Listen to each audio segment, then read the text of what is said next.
Welcome to Meet the Author, where you can join in on insightful conversations with best-selling and award-winning indie published authors. Your hosts today are Rob and Joan, who themselves are indie published authors, book publicists, and paranormal investigators with Tampa Bay Spirits, based in Tampa Bay, Florida. Thanks for dropping by. And now, on with the show. Hi, I'm Rob. And I'm Joan. Welcome to the show. Whether you're watching our live vodcast or even if you're watching a recorded vodcast, we're so thankful that you chose to join our audience today. And if you're listening to the podcast, we're so glad that you decided to tune in. And as you can see from the banner here, this is a pre-recorded visit with mystery author James WELPLEY.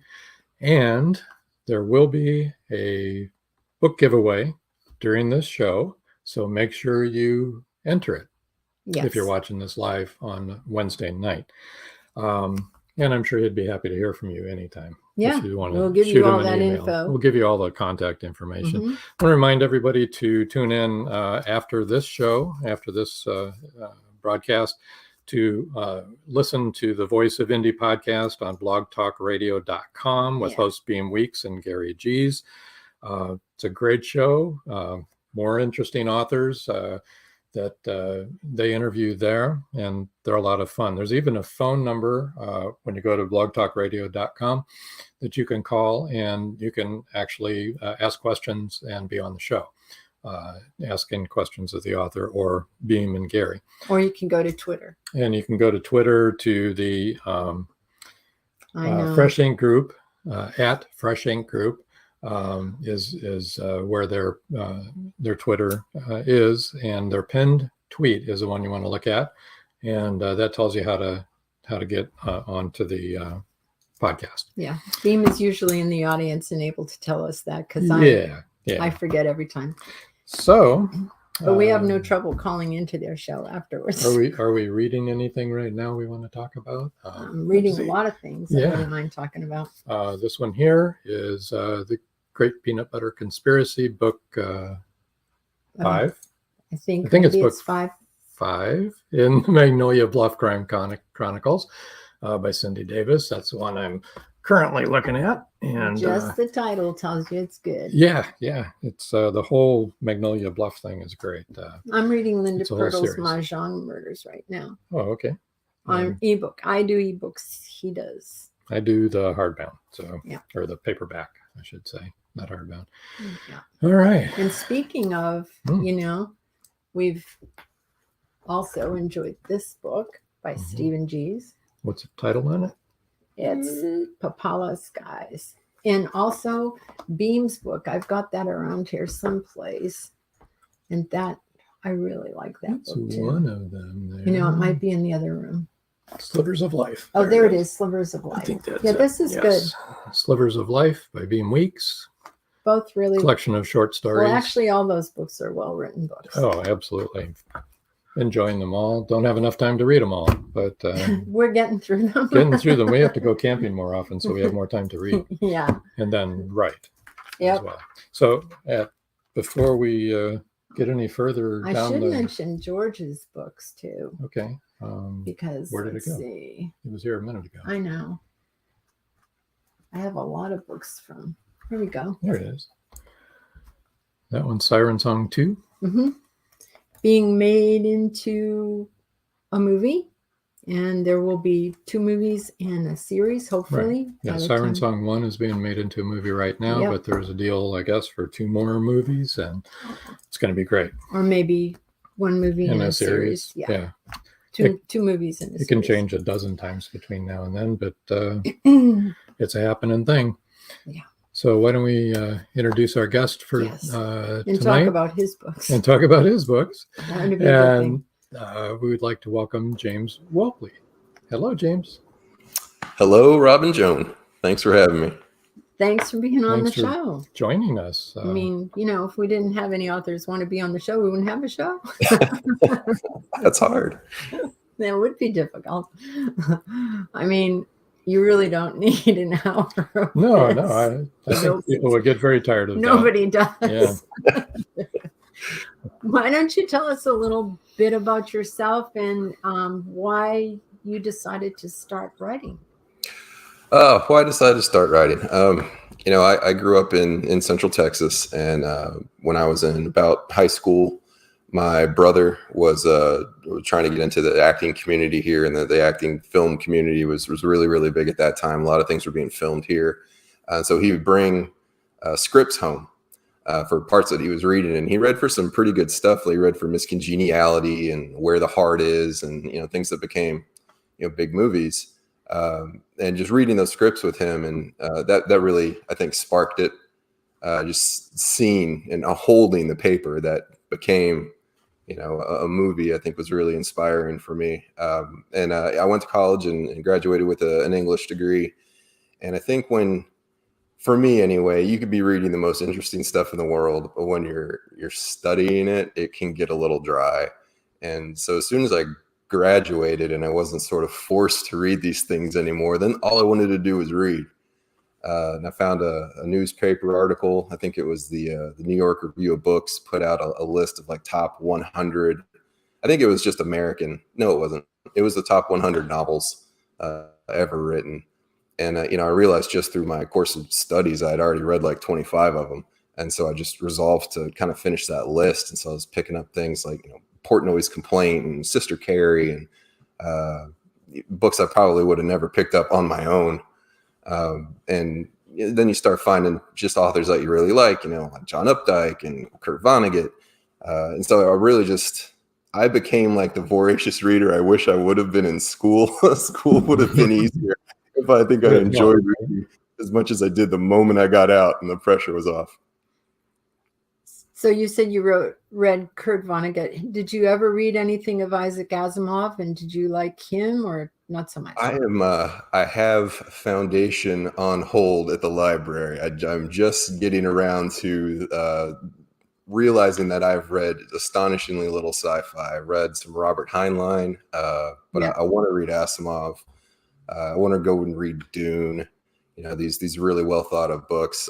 So I'd like to try my hand at writing something, maybe not sci-fi, but at least futuristic. I think dystopian is a word that I think is thrown around a lot as a whole genre now. So I think something in that vein would be really fun to write. And so I think you got to go back and read Asimov if you're going to attempt anything like that. He was one of my favorite authors when I was young. I really, really enjoyed his books. I read that. You like him and Agatha Christie, so we can talk about Agatha Christie all you want. Oh, well, Agatha Christie was probably my first love. I started reading her when I was really young. And also, oh gosh, when you get old, you forget names. The Father Brown Mysteries. Yeah. Who's that author? Because I should know it because I used to read him all the time. Darn it. Anyway, slipping my brain. It's slipping my brain too, but the Father Brown Mysteries and Agatha Christie, all of her people, I loved. And of course, everybody loves Arthur Conan Doyle. Who doesn't love Sherlock Holmes? In his many incarnations. He's had many now. But I really loved the originals. And I think maybe now it wouldn't have as much impact on young people, Sir Arthur Conan Doyle, but I really enjoyed them. And Agatha Christie, of course, had her own mystery where she went missing for days. And I was like, I love that story. And there's been like 3 movies made about that I've seen, just that missing time. Yep. It's crazy, right? And I mean, it really happened. I mean, Agatha Christie, the mystery writer, had a mystery about her life. I mean, that's cool. G.K. Chesterton. Bob looked it up. He wrote Father Brown. I was accused when I was a sophomore of plagiarizing one of his short stories for my short story in my English class, and I did not. I think when you're that young, you may adopt a lot of the style of someone that you really like, but it was my own story. And so my parents I went to a Catholic high school, all girls Catholic high school. So my parents go marching down there, and my dad is like, show us the story that she plagiarized. Oh, And the nun couldn't find it. And he said, yeah, it's because it doesn't exist. That came from her own brain. He was so mad. That would be too. That's a heavy allegation. I was hurt. It's like, when have I ever cheated on anything? Jeez. Never mind in a Catholic school. I don't think you can cheat. Yeah, they watch you like a hawk. Ruler hand. I know. I'd have. Well, he couldn't tell though. That's the good thing. Well, it is. Oh my God. Anyway, so that's my G.K. Chesterton story, and maybe that's why I can't remember his name ever, because it was so traumatic. You blocked it out. Plus, I was a young sophomore, so it was like, I was like 13, I think, and it just really hurt my feelings. There you go. My little feelings in my little bones. So, James, tell us about your first book. Okay, wait a minute. Let me bring it up. Yeah. First book, Dancing in the Trap. The original title for this book was Point Zero, named after a place in France outside of Notre Dame that I was kind of using as a extended metaphor. But, as I was writing the book, the title kind of changed. And I really think, you shouldn't probably title your book until it's finished. You don't know what you've got until it's done, right? Right. I don't think I invented the phrase "dancing in the trap." I swear I've heard that somewhere before, but I can't find it. I actually went looking, through Google, to see the kind of the origins of that phrase. So actually, I had my tattoo artist asked me what it meant, and I was like, it's kind of like playing with fire. If you can like picture a little guy like in a comical, oversized bear trap, dancing around in there. Just something that he's caught up in that he's not taken very seriously. But I had this book's kind of weird because I had the first 5 chapters of it written since probably 2008, and then I didn't pick it up again until 2015 or even later than that. My wife and I, we moved to this city and went to the library one day, and she noticed that there was a writers group meeting in the conference room. She's like, "Why don't you go in there and see if you can join this group?" And I hadn't written anything in years, and I went in, and it was a great experience. I'm still with that same group, and they were an amazing help. And as soon as I was there with them, and I brought in a chapter and got such great positive feedback, I blew through like the other 28 chapters and had a book in probably 10 months. So that was the first book, Dancing in the Trap. And my recurring character is a amateur. I think the word is amateur detective, right? He's not a detective by trade, but he's thrust into these situations where he has to do the right thing. And it really began as sort of a study of what I could do differently in the genre. And then whenever you write detective crime novels as well. Yeah. When you're working in like genre fiction, there's like certain things you have to have, or it's no longer that genre, right? But you pick one or two of those things and you twist it and kind of put your own spin on it. Yeah. What I was really interested in was always, the detective that we're introduced to with like Raymond Chandler and Dashiell Hammett, the guy in the fedora and the trench coat. Yes. Those two authors like did that character so well, whether it's Sam Spade or Philip Marlowe.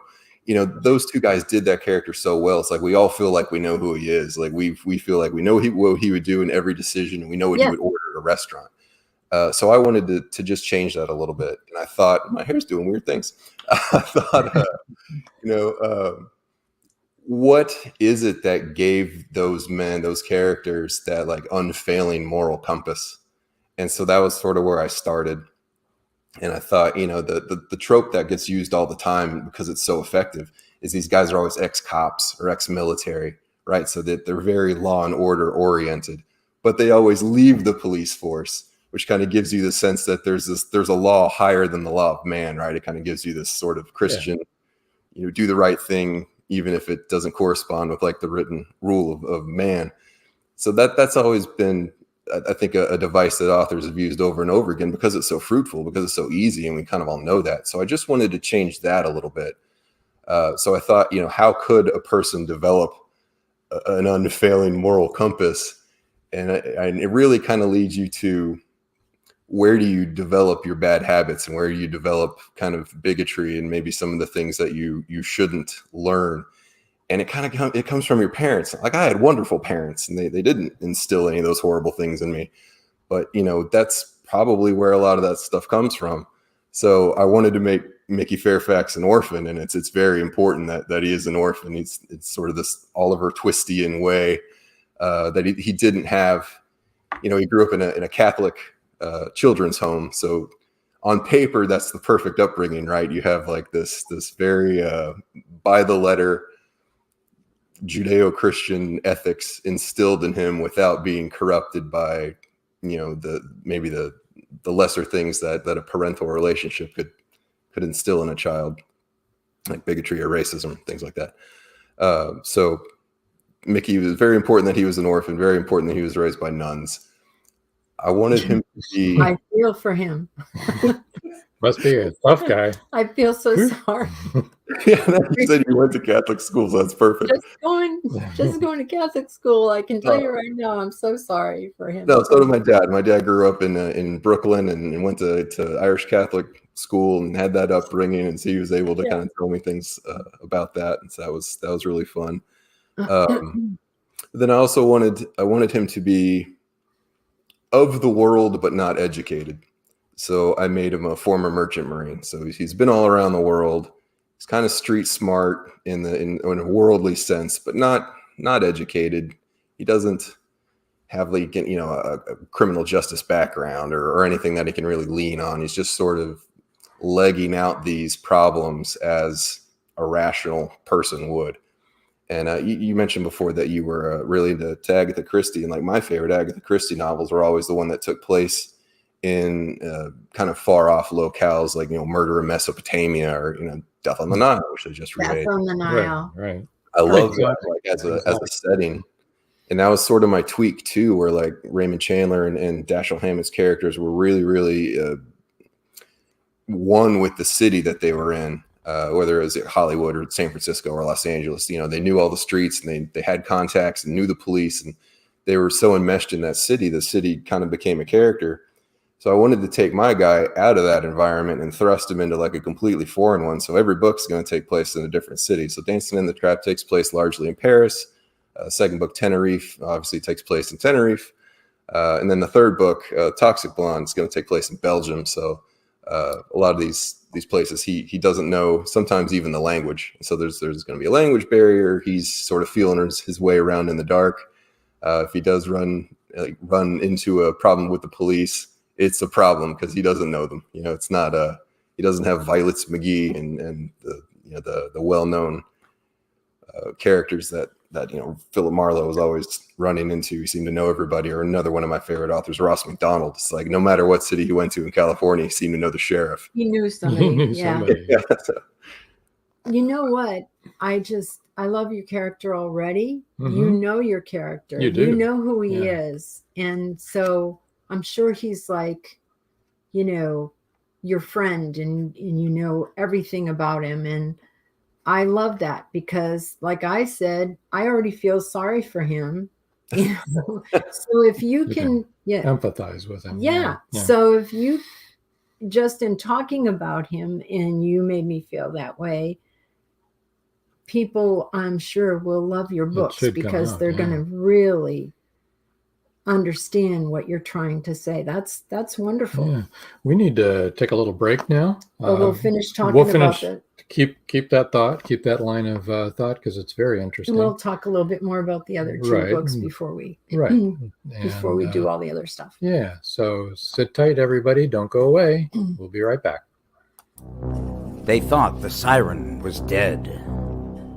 In the novel Siren Song by author George Dismukes, James Harmon shot her twice. Several people saw her dead body sinking slowly into the abyss. But now, in Siren Song 2, evidence suggests that she may still be alive. She killed that boatload of people.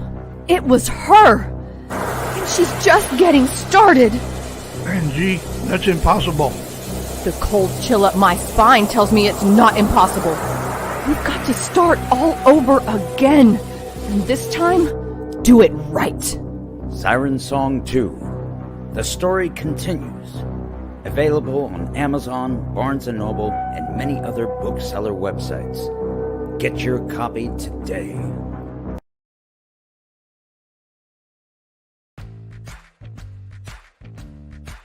Live every Wednesday, your Voice of Indie hosts Beam Weeks and Stephen Gees welcome authors, musicians, publishing industry pros, artists, and assorted creative guests for an exciting interactive hour. Call in during the show or post questions and comments on Twitter for responses in real time. Meet your favorite indie creators, learn inside tips, network, and promote your work. The link for each week's show is pinned on Twitter atop @VoiceOfIndie. And you can receive the link every Wednesday morning in your inbox by subscribing to our newsletter at freshinkgroup.com. Check out Voice of Indie every Wednesday on Blog Talk Radio and catch hundreds of episodes archived everywhere from our websites to our YouTube channel and Spotify.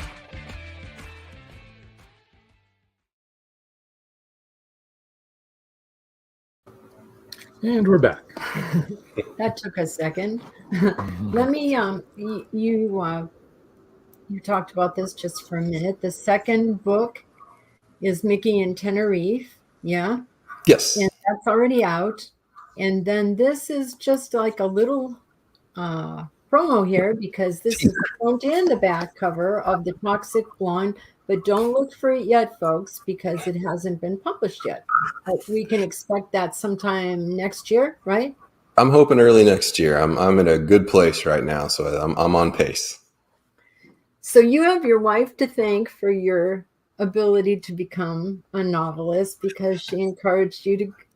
See, wives are so good at that. Why don't you do this? Yes, they are. I think women are always good at seeing at stoking the ambition of men who might be a little inclined to settle into comfort. So, Yeah. it's writing is obviously not what I do for a living, but it's a dream, and you should never help you let make those things fall by the wayside. Well, I helped him follow his dream. That's Mhm, really nice. So Dancing in the Trap takes place in Paris. Do you want to tell people a little bit about what he's dealing with, or would you rather they just read the book? Oh no, let's give him a little nod here, and it won't be any spoilers for sure. Mickey is he's working in Boston where he owns a business, or he rents dinghies out of the harbor there. He befriends a wealthy man who has wealthy friends, and one of those wealthy friends needs Mickey to go to Paris to deliver a payment to a blackmailer. Once he gets to Paris, he quickly realizes that the woman he was supposed to give the money to is dead, and he doesn't know who he gave the money to. So he's got a mountain of problems, and so we get some fun stuff. He gets to run around Paris trying to figure out who the person he gave the money to was, why the first blackmailer was killed, where the mob fits into it. It's just a really, really fun book.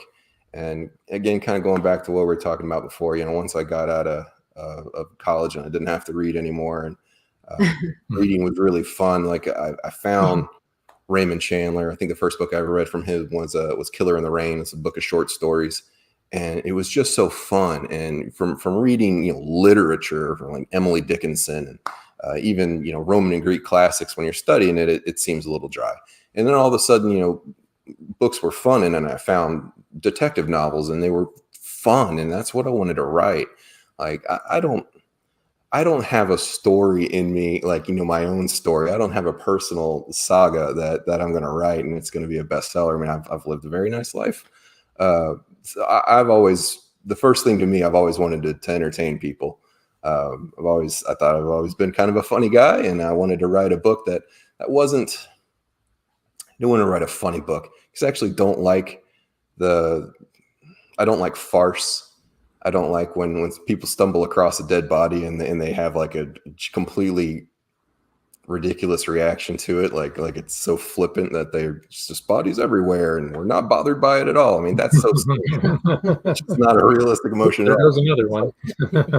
There's too many like that.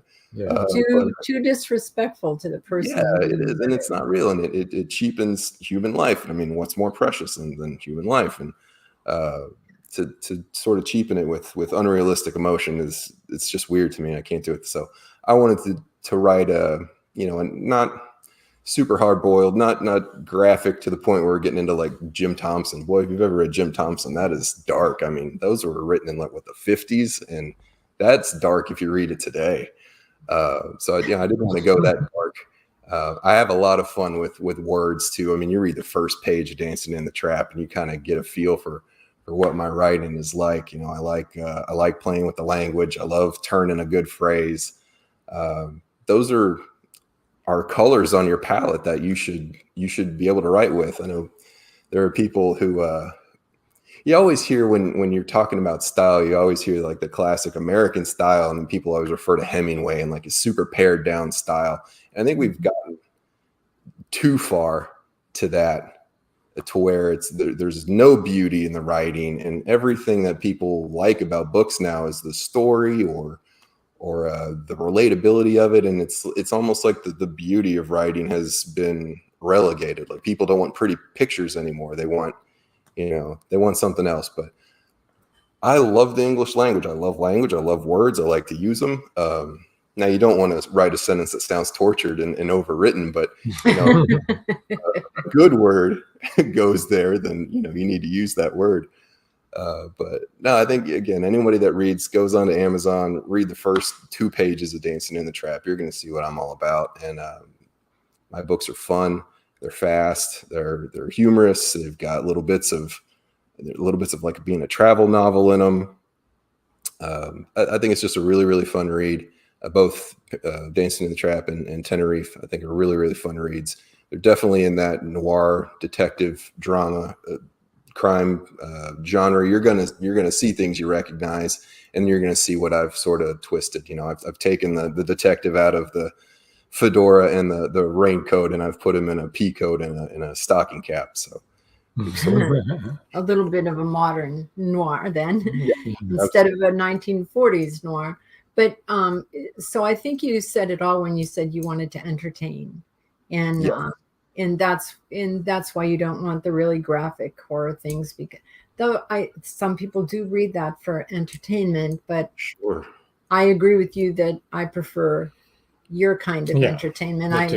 I have a very good imagination. You don't need to spell out a lot of things for me. Thank you. I can figure it out. Now, everybody, I think, has an idea of what Paris is, but a lot of people may not have heard about Tenerife. So maybe you want to talk about that a little bit. Absolutely. Like you said, it's a little bit of a travel log here. We'll learn something about Paris and Tenerife if we read your books, right? Tenerife is the largest of the Canary Islands. I think most people have probably heard of the Canary Islands, even if you don't know where they are. They're off the western border of Africa.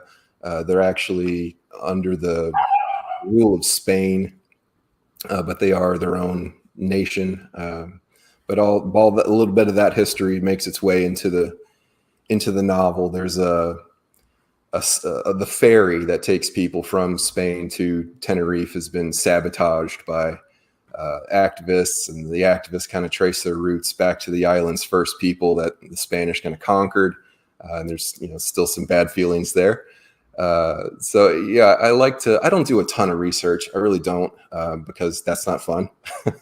I research where I need to, sort of write the story. And then, if little mechanical things, like you have to know how he's going to get there. You have to know what the port city is, how the people are. So I really try to read more about the culture first. So I feel like I know the people, and then everything else that's mechanical, what the plant life is like, and the geography of the place comes up a lot in Tenerife, because they have every geographical thing you could possibly have. They have a volcano, they have a glacier, they have mountains and valleys and craters, and they just have everything. And I tried to really put all of that in there. So like every chapter of that book, he's in some other like geographic locale that's all on this island that would fit a million times inside of Texas.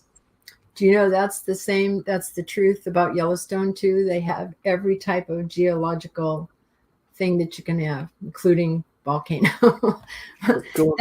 That's really interesting. That brings up a question that I know a lot of our audience always asks, so I'll ask it for them. And I think I already know, but you can tell us. So are you a pantser, a plotter, or a hybrid? That is a great question, and I love the word pantser. And when I first saw it on Instagram, I think as soon as I joined Instagram and I started following other writers, I saw the word pantser, and I was like, "What is this?" Since I had to Google it. You fly by the seat of your pants while you're writing.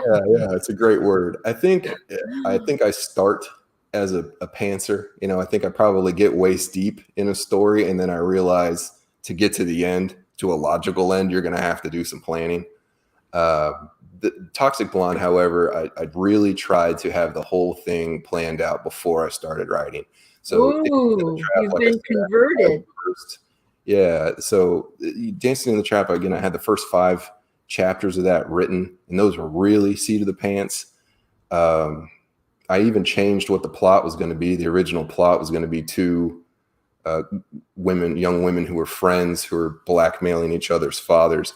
And all of a sudden, you know, I have a wife and I have a daughter, and I just didn't want to portray women in general kind of in that. It just sort of became a little overly sexualized, and I didn't want to write that story anymore. So I changed the plot. I like the plot that I changed it to a lot better. You know, you think it's going to be one thing and it turns out to be something else. Good.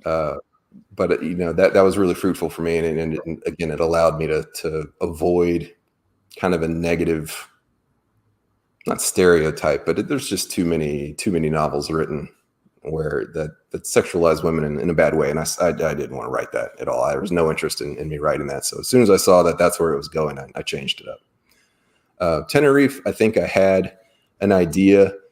The idea was just that I didn't want to write a murder mystery. So Dancing in the Trap, I think, is a pretty classic murder mystery. You start with a body. But Tenerife, I wanted to kind of shift that. And I'm like, well, what's dramatic other than someone being murdered? And to me, I always get anxious just even looking at pictures on TV of like riots or demonstrations. And so Tenerife really revolves around protests going on outside of an oil refinery. The oil refinery's been sabotaged and it's been shut down. And the workers outside who have been locked out are at the gates, you know, trying to force their way in and wanting their jobs back and wanting the refinery to reopen. And, you know, Mickey sort of falls in with a leader of the demonstrations, and she takes him around the island, and he's trying to figure out why all these things are being sabotaged and kind of who the players are. So that was sort of the genesis of that. Again, I just didn't want to write a murder mystery, so I had to think of something else that was dramatic. Yeah, I noticed you classified it on Amazon as more urban fiction. Yeah, and I don't know what that means. I don't know what urban fiction means. I guess that's like street crime, which I don't think that's an unfair thing, because I like smaller stories too. I like where it's you know, noir to me is low people in low places doing low things, like to each other, and sort of where those avenues cross into middle and upper class. And I love Ross MacDonald, one of my favorite writers. I think he does that so well. Like every single one of his stories, you have someone who's very low on the totem pole, kind of down and out, and then you also have like where their lives mix in with like the upper crust or the rich people in their area. And I love that intersection. And so I try to emulate that as well. And I try to have people kind of in the various strata of life and how these problems can mix in. I don't like stories where the world is at stake and it's like one person's job to save that, because that to me makes the world seem really, really small. And the world's not small. The world's big. And people on the other side of the globe don't know each other. And I always thought that made it scarier. You know, whenever there's a terrorist, you know, I read a book and there's a terrorist in a cave and he knows this FBI agent by name. Yeah, that always smacks a little false to me. And I think it's always scarier. You know, you hear about, you listen to interviews of guys who fought in like Vietnam or like the Korean War or even World War II. And the scariest thing to them was that they felt like they didn't know who they were fighting. And they didn't know, we didn't know why we were there, and we didn't want to fight them, and they didn't want to fight us. And to them, like, that was the scariest thing, was not knowing the enemy. And so I think some of these more modern novels sort of make that. I think it's a mistake to have your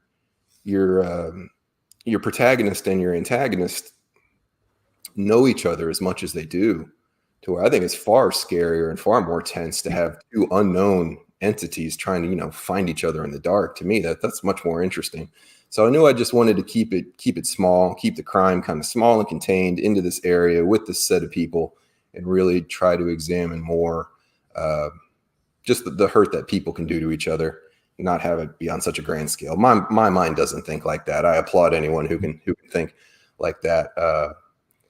World espionage tales, that's beyond me. I love to read them, but I just, that story's not in me. Saving the world. Yeah. Paul Hollis writes. Call someone else. Yeah.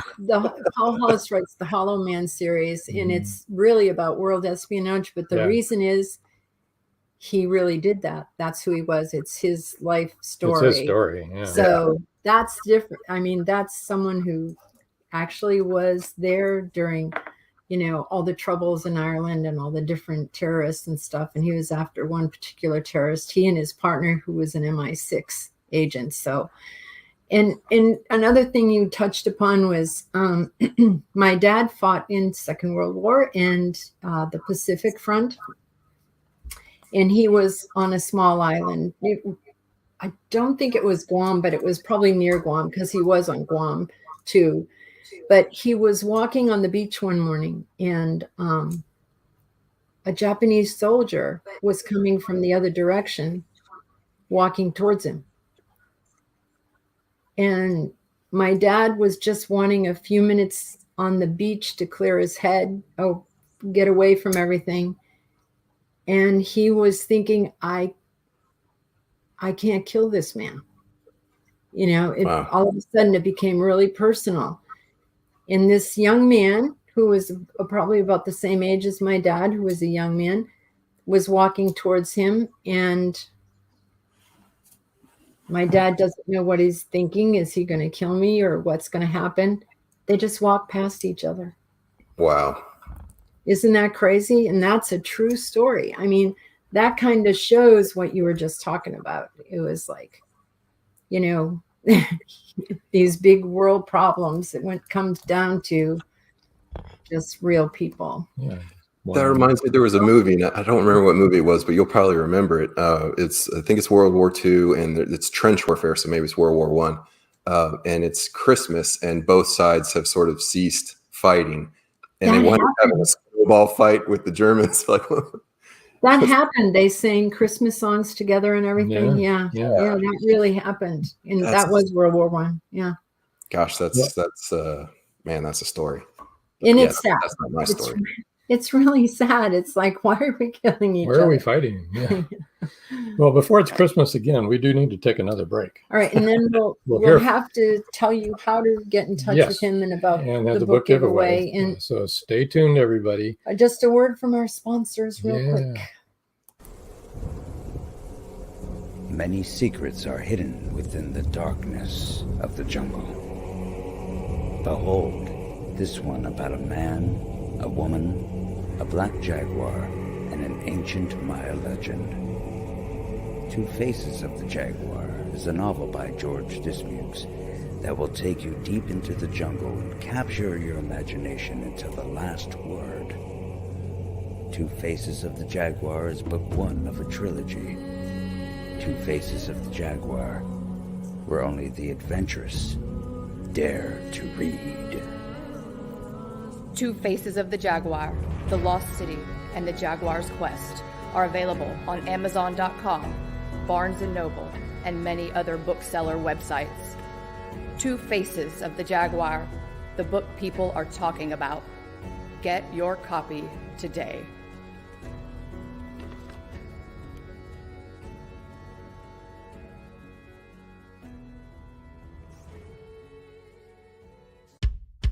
At Indie Booksource, you can shop by genre or by author, and you will be buying direct from the author's main purchase link. We offer hundreds of titles in formats that include ebooks, paperback, hardbound, and audiobook. Support an indie author. Visit indiebooksource.com today. And again, we're back. We're back. And I just wanted to mention again really quickly that The Toxic Blonde will be the third book and will be coming out at the beginning of next year. Early 2023. Yes. Jeez, 2023 already. I know, right? All right. That's the future. Yeah. Yeah. We'll be like time travelers. Oh, we are. Well, I remember watching 2001 and thinking, no, it'll never get to be 2000. How about the book 1984? I remember reading 1984 in school and thinking it will never be sad. 1984. It's so far away. Like people I was pointing to a Blade Runner. I think the original Blade Runner was supposed to take place in 2024. Yeah, there you go. Where's my flying car? Totally dystopian, right? That is a dystopian future. We were talking about pre-show. Anyway, let's let people know how they can reach you. You can reach James on Facebook, James _Whelpley, DC. I'm going to spell that, JAMES WHELPLEY. Okay. DC. That's where you can reach him on Facebook. On Instagram, you can find him under James M. Whelpley, or you can reach him on James Whelpley Author. James M. Whelpley would be the more fun, jokey one, and the author one would be more authory things. Email, you can reach him at drjameswhelpley@hotmail.com. Okay, let's do it. Anybody wants to reach out to me, Instagram is probably the best way. Okay. I'll definitely get back to you. You want to send me an email? Do you want to just talk shop or ask me anything about books, about anything? I love talking shop. Boy, I would talk shop to anybody. Anybody who is a writer, wants to write, is trying to get a book published or marketed.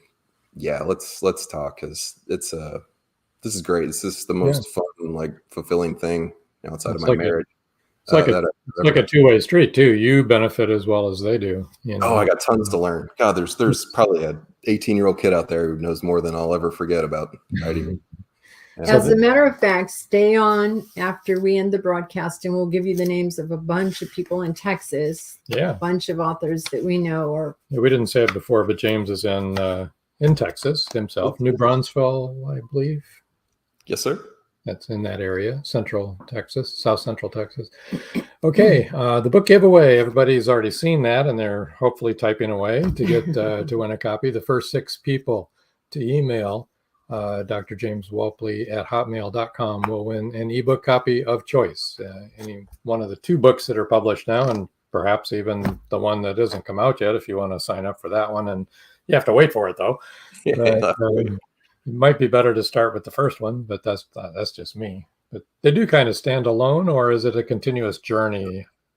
It's book 2 picks up right where book 1 left off, and book 3 picks up right where 2 left off. But I certainly write them to where they're standalone. If you pick up Tenerife, you're gonna know who Mickey Fairfax is, and the plot doesn't relate to anything in the first book, so they are standalone. I see the X-Files poster behind you. It's kind of like that. You can pick up one episode of the X-Files, and in 5 minutes you know who Mully and Scully are, Scully and Mulder. But yeah, they're standalone, but they are, it's a series. Yeah, right. You don't have to watch the X-Files in order. That's true. You might miss out on some of the jokes or the references, but you're still going to have a good experience. Right. Yeah. Right. Yeah. There's some reference back to the previous works, but not enough to where it's going to derail anybody from the story. Yeah, and so if you pick up Tenerife and you really like it, then you're going to go back and read your other book. There you go. Yes, good things. Dancing in the Trap. And I like that, the covers on both your books. And on your third one. Third one's different than the other 2. I don't think you really talked about the third one yet very much. Can we get a little synopsis? What's going on with that one? Let me put that cover up again. The third one, again, I tried to take somewhat of a novel approach. I heard an English author on a Instagram thing. She described a psychological thriller as being not a whodunit, but a whydunit. And that I took that to heart. And so this one I think is a little more psychological. Again, this is the one that I really plotted out from beginning to end. Mickey is paid, I guess, for lack of a better word. He's conscripted to protect this woman named Marie Mertens, who her former lover, who went to jail for 5 years for assaulting her, has just been released from prison, and she's obviously worried that he's going to try to finish the job. But then, of course, when Mickey starts meeting all the players, no one is sort of exactly who they seemed at the outset. So it's to do that a little. There's the top. My cat's right here at my feet. Editorial comment from our dog. But Sorry. yeah, so there's a more psychological bent with Toxic Blonde. Okay, and where does it take place? I can see Belgium. that's Subway, right? Belgium. Okay. In Belgium. Right. So yeah, that came about really organically. Originally, I think I had promised a friend of mine I would make book 3 take place in Spain, and it looked like that was going to match up very well with Tenerife, because again, Tenerife is under the leadership of Spain. But as I was writing it, Belgium just kept coming up. And I've always been sort of fascinated with Luxembourg, which is right next door. Mm-hmm. And originally, I wanted the story to kind of encompass both of those countries, Belgium and Luxembourg, but I squished it down and made it really tight. And it just takes place in Brussels. The whole thing is just in Brussels, but it's really about that. and then, like we were talking before about Agatha Christie and her books that took place in all these far-flung locales. I always sort of was a little disappointed that the story itself didn't revolve more around that locale. Like, no matter where she went in those books, it was always just a bunch of English people. And it's like the things that happened could have happened anywhere. It didn't really matter. It didn't matter that it was on a riverboat, in Africa. It was English people, and it could have happened anywhere. I'm sorry. I will be back. You two chat amongst yourselves. And the dog lover. We just got a delivery. That's unfortunately. Oh, yeah, there we go. They know when it's. Didn't realize we were going to get one either. Yeah, that's the mailman or the postal delivering person. That's who it was. I was taken aback when I read y'all's. There's the Texas coming out, y'all. When I read y'all's description of the O'Rourke crime novels as being classic detective fiction, but high tech. Yeah.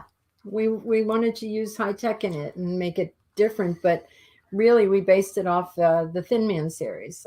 We wanted to get across that play between Nick and Nora in this. Love that. Because I'm really sarcastic with him. And she was very sarcastic. He doesn't drink as much as Nick. No, I don't. And I'm not as rich as Nora. So That was anyway, neat reading that, because I purposely have sort of taken those elements out of my books, and it kind of throws them in like a weird time period. Like I'm never going to have a computer. I've already told myself that there's never going to be a computer. There's never going to be a cell phone. I just don't find those things romantic. And so, yeah, I'm a little bit. I don't think I'm a technophobe. I think I'm a analog apologist. But the truth is, it makes writing mysteries more difficult, because back in the day, with all the authors we're talking about, you couldn't text someone or quickly hit the emergency call to get 911. You couldn't use your cell phone to listen in on a conversation and record it. So now the killer's revealed. I mean, it's a whole different world. It's a whole different thing. It is. Yeah. So you have to work harder at your mysteries to keep them a mystery, because in that sense, the world has gotten smaller. We were talking about Facebook, Instagram, email, Twitter, TikTok. TikTok. What? Yeah. YouTube. The world at their fingertips now. So like right. You have to make it harder to have a real mystery, because nothing's mysterious anymore. Yeah. But I think going to foreign locales can make it mysterious for American readers anyway, for sure. In Belgium, anyone who knows the man with the little gray cells is a Belgian, not a Frenchman. Hercule Poirot. I make a little reference to Perot in Tenerife, or not in Tenerife, in Toxic Blonde. I've got a detective character who is a little man as well. So in once, I think I referred to him as the little Belgian detective, and I'm like, that'll just be my little slight aside to Agatha Christie. Yeah, that's another Agatha Christie book that I really enjoyed.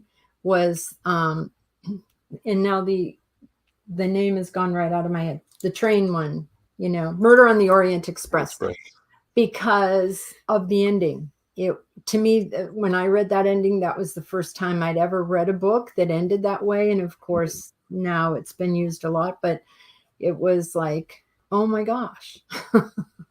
They all did on her all the time, like with her endings, and they're always thinking like, I knew the ending, 60 pages in, I knew who did it. And to me, like, that doesn't remove the enjoyment or even the suspense from a book, because suspense isn't not knowing what's going to happen. Suspense is knowing something that the character doesn't. Yeah. So as long as the character is still shrouded in mystery for the character, I think the reader can know more about it. And I think that's her genius, really, is when you read her books, you don't know the ending before she wants you to know it.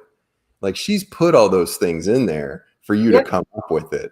Yeah. And so when you think you know it, like, that's her winning, like in that stead. And so when people are always like, oh no, I knew Roger Ackroyd was the murderer, oops, spoiler alert.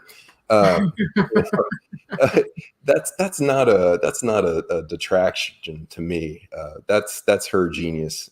She makes you, and you feel good that you know the answer. You feel good that you know how that story plays out. And again, that's her genius. That's why people love her books and enjoy reading them, because you get to feel smart that you know what it is, 40 pages before it resolves. Revealed. Right. Yeah, it is. It's really, really good. You were going to say something? Yeah, James, what else have you got on your drawing board that you maybe haven't started yet? Things rolling around in your brain?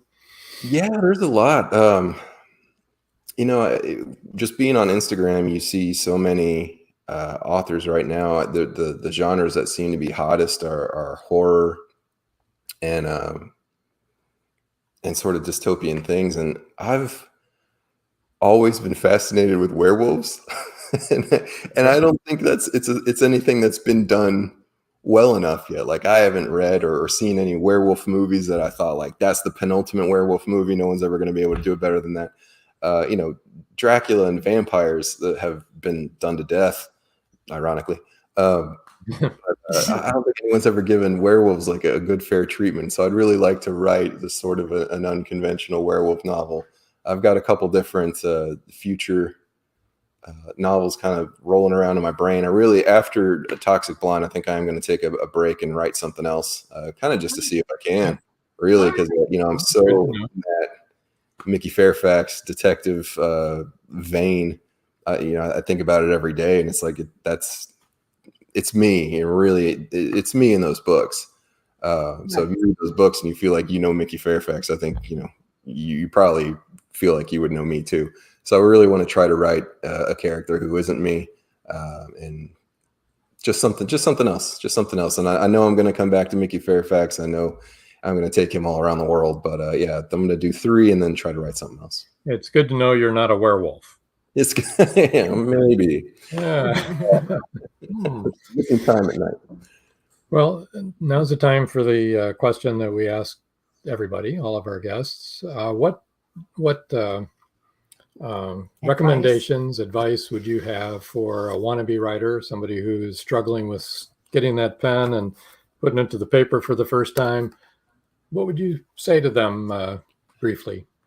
You had an author on a couple weeks ago, Patrick Parker, who is he writes espionage, thriller type books. He's in writing groups. I call him. He's a friend of mine. He is invaluable to me because we are so diametrically opposed in our approach, and you can't sit in a room with people who you think the same way with and grow. So I love having Pat in my group because I know he's always going to come at something from a completely different, diametrically opposed position. But I respect his opinion, and he's my friend. I love that guy. And I'd listen to anything he tells me, and I really value his opinion because it's always just so different than mine. And you just have to seek different opinions. You need support. You need people to tell you that your stuff's good, even when it isn't. But you also need someone who's going to tell you when it's not. And then you just need different viewpoints. Also, I think people pay way too much attention to word counts. Once you're past 40,000 and you're safely in the novel length, just stop counting your words. I see so many Instagram posts where I had 120,000 words. Who cares? If those 120,000 words you stand for, it doesn't really matter how many of them there are. Who cares? As soon as you know you're going to hit 40,000 and you got a novel, stop counting. There you go. And just write knowing that every single word you write is going to be rewritten. And I think that's what paralyzes people is when they start writing and they're like, this isn't any good, or I don't know how to say this. Just keep going. Get it all out and write as much as you can on that first go, and you're going to go back and pare down and you're going to rewrite. So, I mean, that's sort of the nuts and bolts of it. Maybe that's not exciting for everyone to talk about, but again, that's the sort of shop that I like to talk about all the time. And I think everybody finds there's one time of day that they write better. I have to write in the morning. By 3:00, my brain isn't the same brain anymore. So I get up when the moon is still out and right then try to get an hour and a half in before I go to work. Because really after work, the last thing I want to do is fire up my laptop. I'm on a laptop all day. Read. You have to. I don't know a writer who doesn't read. So if you're trying to be that first person who's writing without reading, I think Stephen King says that too. He's like, you read everything. And no one is so original that they're going to be, we were talking before about, someone saying that you were too close to another writer. No one is that unique that you're not going to travel along some of those same lines. And especially if you're writing genre fiction, again, you have to adhere to some of those tried and true rules and tropes, or it's not genre fiction anymore. So those things are there because they work. They're there because, I think all of those things developed out of human psychology, and that's why they work. So don't try to reinvent the wheel. No one is so original that there aren't a million people that think just like you. So you're going to find your audience, no matter if you think no one is like you and you're going to write something that's just bonkers and off the wall. There's a million other people just like you. So you find those million people and they're going to want to read your book. There you go. Good advice. All of it. Good advice, especially about the rewrite, because believe me, you're going to write and rewrite and write and rewrite and get sick of rewriting. Yeah. Let's remind everybody about James's 3 books, Dancing in the Trap and Tenerife, and coming early 2023, The Toxic Blonde, hopefully early. And in March. Also March, probably, right? Is that what you're aiming? So. Kind of aiming for March. Okay. I'm aiming. I'm on pace. There you go. Here's James's email again, Dr. James WELPLEY at hotmail.com if you want to reach him. James, I want to thank you for joining us today. It was a pleasure having you on the show. Oh, thank you for having me. It was a great time. You guys are great. I love what you're doing for the indie author community. I'm going to go buy the O'Rourke crime novels and read those because I need something. Cool. Thank you so much for doing this.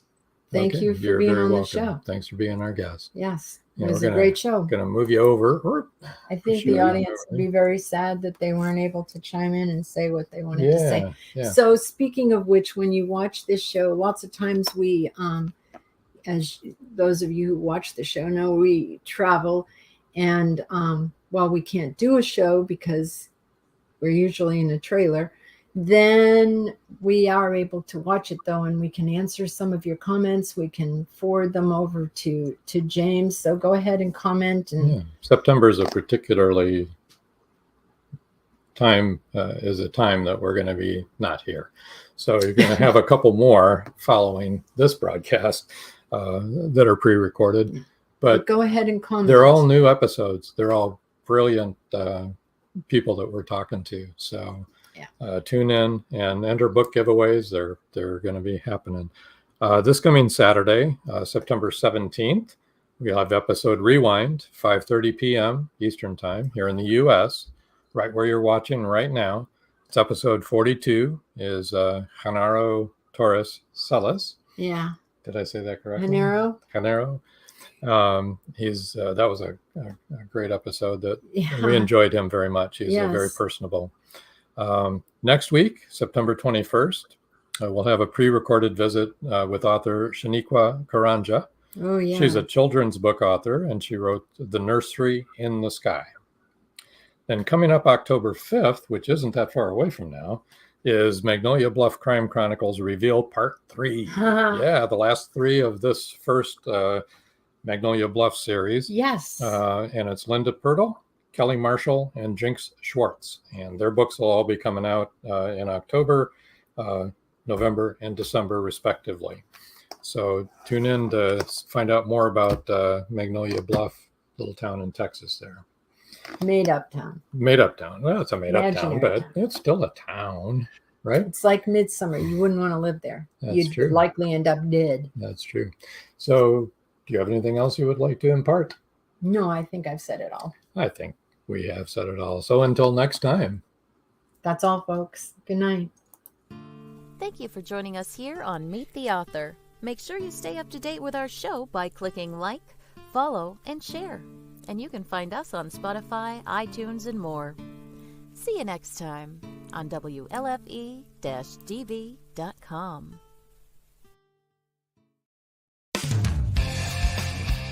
You've been listening to WLFE-DB.com, where our shows are your shows.